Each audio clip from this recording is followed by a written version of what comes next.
नमस्कार दोस्तों, मैं हूं आचार्य प्रकाश दत्त और आप देख रहे हैं ज्योतिष ज्ञान शास्त्र। उम्मीद करता हूं कि महादेव की कृपा से आप सकुशल होंगे। यदि आपकी राशि या लग्न मेष है तो राहु महाराज की राशि परिवर्तन के साथ ही आपके जीवन में शुरू होने वाला है क्रांति और बदलाव का एक ऐसा दौर जिसका आपने अगर सही इस्तेमाल कर लिया तो मैं आचार्य प्रकाश दत्त आपको यह लिखकर देता हूं कि आपको कामयाबी की बुलंदियों को छूने से कोई रोक नहीं सकता। कोई भी ग्रह अच्छा या बुरा नहीं होता। ग्रह तो मात्र ऊर्जा का एक भंडार है जो हमारी जन्म कुंडली में अपनी प्लेसमेंट के अकॉर्डिंग हमारे जीवन को प्रभावित करता है। अब ये हम पर निर्भर करता है कि हम किसी ग्रह की ऊर्जा का इस्तेमाल कैसे करते हैं। 30 अक्टूबर को राहु महाराज मीन राशि में प्रवेश कर जाएंगे और 18 मई 2025 तक इसी राशि में संचार करेंगे। मीन राशि आपके 12वें यानी द्वादश भाव में पड़ती है।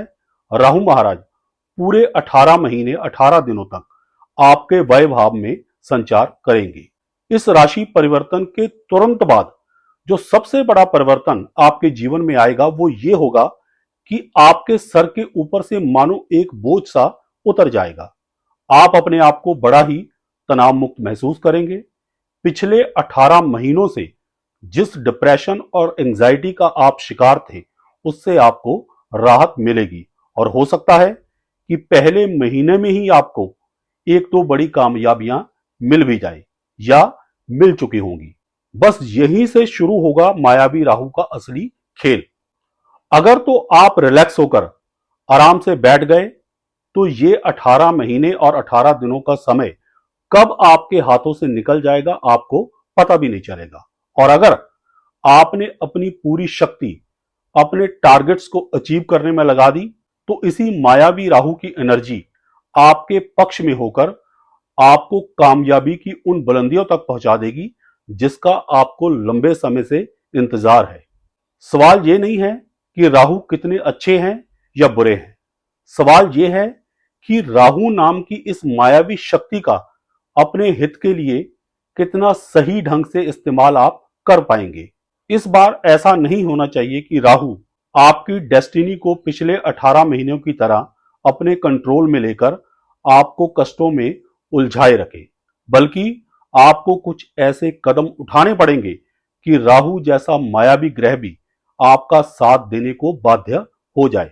मैं आपको यकीन दिलाता हूं कि यदि मेरे बताए गए उपायों को आप जो बड़े ही साधारण से देखते हैं सही ढंग से कर गए तो आप ये दुआ करेंगे कि राहु महाराज आपके 12वें भाव में ही टिके रहें।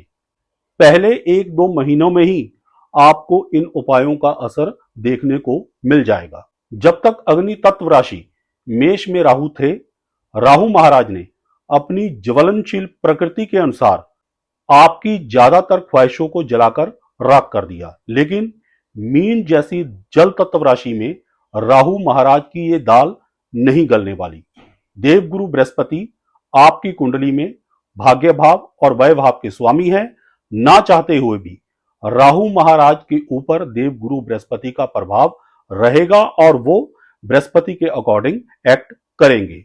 राहु महाराज 12वें भाव में बैठे हुए हैं जो कि विदेश की धरती का है, इसलिए विदेश यात्रा के आपके काम बनने लगेंगे।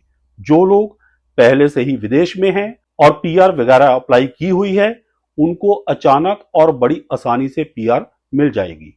12वां भाव क्योंकि वय का भाव है इसलिए राहु महाराज अपनी मूल प्रवृत्ति के अनुसार अनावश्यक खर्चों में वृद्धि कर देंगे। आपका मन ऐसी ऐसी वस्तुओं को खरीदने को करेगा जिनकी कोई विशेष उपयोगिता आपके जीवन में नहीं होगी। पहला उपाय जो मैं आपको बताने जा रहा हूं वो ये है कि आपने हर महीने एक धार्मिक पुस्तक खरीदकर घर लानी है और उसका अध्ययन करना है। इसके 2 आपको प्रमुख फायदे होंगे। एक तो ज्ञान के कारक देवगुरु बृहस्पति बलवान होंगे जिनकी राशि मीन में राहु महाराज गोचर कर रहे हैं, और दूसरा ज्ञान की देवी मां सरस्वती जो राहु महाराज की अधिष्ठात्री देवी है वो भी प्रसन्न होकर राहु को शांत रखेगी। वैसे भी राहु महाराज का ये वचन है कि सरस्वती के उपासक को ये अच्छे फल ही प्रदान करते हैं। 12वां भाव सबकॉन्शियस माइंड का होता है और राहु एआई यानी आर्टिफिशियल इंटेलिजेंस के कारक। ये कॉम्बिनेशन आपकी सिक्स सेंस को बहुत ही हाई लेवल की कर देगा। हर होने वाली घटना का आपको पहले से ही आभास होना शुरू हो जाएगा और समय रहते सही निर्णय लेकर आप स्थिति को संभाल सकते हैं। जो लोग डिजिटल प्लेटफॉर्म के साथ जुड़े हैं उनको काफी लाभ मिलेगा। एक बुरा असर कुछ मेष राशि या लगन वाले जातकों को देखने को मिल सकता है। शुरुआती एक महीना सेहत डाउन रह सकती है। डिप्रेशन, एंजाइटी, बालों का झड़ना या नाखून टूटने जैसी समस्याएं आपको परेशान कर सकती है। खास करके लड़कियों को यह समस्या ज्यादा आएगी। परेशान होने की जरूरत नहीं है, अपने आप ही दिसंबर महीने में इस समस्या से आपको छुटकारा मिल जाएगा। पंचम दृष्टि से राहु महाराज चतुर्थ भाव को प्रभावित करेंगे। क्योंकि राहु महाराज देवगुरु बृहस्पति की राशि मीन में है, इसलिए राहु की दृष्टि में उतना क्रूर प्रभाव नहीं होगा जितना आमतौर पर होता है, लेकिन फिर भी स्थान परिवर्तन का योग बन रहा है। अगर तो आप किसी बेहतर जॉब अपॉर्चुनिटी के लिए स्थान परिवर्तन करने जा रहे हैं तब तो ठीक है, अन्यथा आप एक उपाय कर ले जिससे आपका ये योग टल जाएगा। शनिवार के दिन किसी धार्मिक स्थान की यात्रा पर निकल जाएं और रविवार के दिन वापस आ जाएं। अपने जरूरत के सामान की मैक्सिमम पैकिंग अपने पास रखें। जो लोग ऑलरेडी विदेश में रहते हैं उन पर यह योग एप्लीकेबल नहीं होगा। एक जरूरी सावधानी, जिन लड़कियों की शादी होनी है वो ये उपाय भूलकर भी ना करें, क्योंकि उनके लिए ये स्थान परिवर्तन का योग जल्दी शादी करवाने के लिए वरदान सिद्ध होगा। इसके अलावा जो मेष राशि या लगन वाले जातक किसी सीरियस लिटिगेशन वगैरह में पहले से ही फंसे हुए हैं, कोई जेल वगैरह जाने का खतरा सर पर मंडरा रहा है, तो वो किसी जेल के वार्डन से संपर्क करके वहां से थोड़े भुने हुए चने ले आए और लगातार 43 दिनों तक थोड़े थोड़े करके खाकर उनको समाप्त कर दे। ये उपाय इतना इफेक्टिव है कि जेल जाने के योग को भी टाल सकता है। अब इस वीडियो का वो सबसे महत्वपूर्ण रहस्य जिसके ऊपर राहु के राशि परिवर्तन के बाद आपका 18 महीने 18 दिनों का भविष्य टिका हुआ है। देखिए, द्वादश भाव में राहु का गोचर आपके 3 मोक्ष स्थानों को प्रभावित कर रहा है। एक द्वादश भाव जहां वो गोचर कर रहे हैं, दूसरा चतुर्थ भाव जहां पर उनकी पंचम दृष्टि है और तीसरा अष्टम भाव जहां पर राहु महाराज की नवम दृष्टि है। इन तीनों स्थानों का हमारे मन से गूढ़ रिश्ता है।